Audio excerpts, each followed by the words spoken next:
Et nous finissons cette émission avec l'œil du CGP, accompagné aujourd'hui de Sébastien Delattre, associé chez Ambre Patrimoine. Bonjour Sébastien Delattre. Bonjour.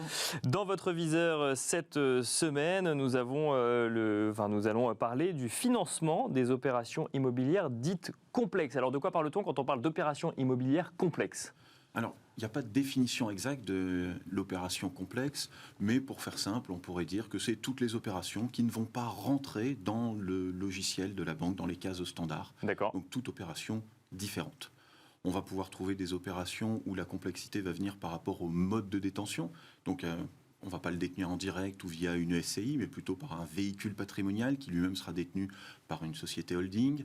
Ça peut être la localisation de l'opération qui peut poser difficulté. Actuellement, j'ai un dossier qui est situé en Corse. Et la Corse est très difficile à obtenir des financements.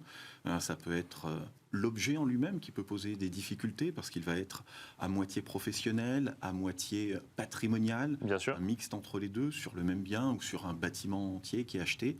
Et tout ça pose des difficultés puisqu'on a des banques spécialisées sur la partie pro, sur la partie particulier, et quand on a un mix des deux, on peut se retrouver avec des difficultés pour financer tout ça. Donc quand on sort du schéma classique de l'acquisition immobilière, on rentre dans ce qu'on peut appeler une acquisition, une opération complexe. Est-ce qu'un montage de SCI pour l'acquisition d'un bien, ça rentre dans l'opération complexe ou ça reste relativement cadré quand même aujourd'hui ? Ça reste relativement cadré. D'accord, ouais. Dans votre agence, on pourra trouver des solutions de financement pour ce type de montage. Alors, quand on va sur des opérations plus dites complexes, comme vous l'avez dit, et quelles sont les solutions qui peuvent exister ? Est-ce que déjà on se fait systématiquement accompagner d'un CGP, par exemple, pour des opérations immobilières complexes ? Pas obligatoirement un CGP, ça peut être un courtier spécialisé sur les financements immobiliers, notamment sur cette partie complexe. On peut quand même trouver des solutions dans sa banque. Ça ne sera pas forcément à l'agence directement, mais souvent la banque va proposer les services d'une banque privée ou d'un conseiller professionnel qui, au moins sur les opérations complexes, entre guillemets les plus simples, vont réussir à trouver des solutions de financement en interne. Après, sur les opérations complexes et les plus difficiles, on passera sur d'autres méthodes de financement. Par exemple, on aura des solutions avec du crédit bail, faisant appel à des banques spécialisées, pas forcément françaises, parfois étrangères, des banques européennes type allemande ou belge, qui ont une appétence hypothécaire plus importante que la plupart des sociétés françaises qui les ont un petit peu abandonnées, ou des solutions plus atypiques qu'on peut avoir, comme des prêts privés hypothécaires ou du portage immobilier. Ces solutions, effectivement, d'aller voir des banques européennes mais étrangères ou du portage immobilier, on s'adresse quand même à des gens qui sont à la limite de la professionnalisation en matière d'investissement immobilier ou pas forcément ? Pas forcément. Il y a forcément un patrimoine qui est assez conséquent. Elles n'interviennent pas sur une opération en dehors de zones spécifiques, de montants spécifiques. Donc, on n'est pas forcément sur des professionnels ou en tout cas des investisseurs en bien sûr, chevronnés, oui. Mais en tout cas une clientèle au moins patrimoniale pour une taille d'actifs et de financement pour intéresser ces établissements spécialisés. Quand on parle de portage immobilier via une foncière, par exemple, on parle de quoi concrètement ? On parle de quelqu'un qui a besoin de cash et qui n'arrive pas à trouver de solution de financement, mais qui est propriétaire de biens immobiliers. Et cette personne va externaliser, quand je dis personne, c'est personnes physiques ou personnes morales, les entreprises vont externaliser leurs biens immobiliers, mais sur une solution plutôt court terme, avec vocation de le récupérer à l'avenir. D'accord. Donc on en fait quoi ? On en fait un prêt ? On vend le bien. D'accord. Donc la foncière va racheter le bien à un prix souvent décoté.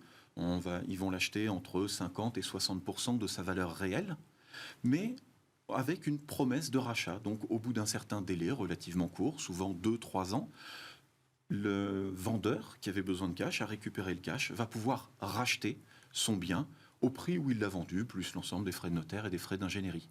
D'accord. Et ça, on le fait dans quel cas concrètement ? Quand on a besoin de trésorerie à court terme ou À court, moyen terme, quand on a besoin de temps pour pouvoir restructurer.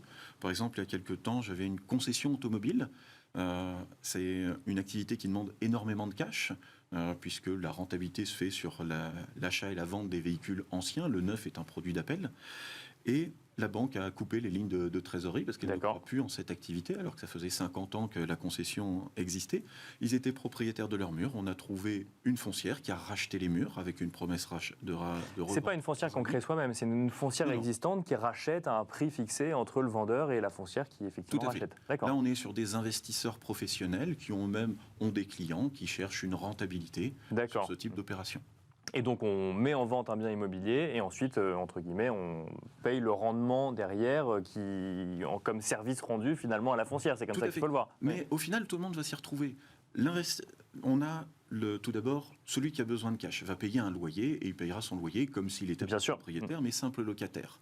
En face, l'investisseur a acheté son bien moitié prix. Bien sûr, Donc, en recevant un loyer normal, il a une double rentabilité par rapport à un bien complètement. classique. Et en plus, il est sûr de le revendre, Et il est sûr de le revendre.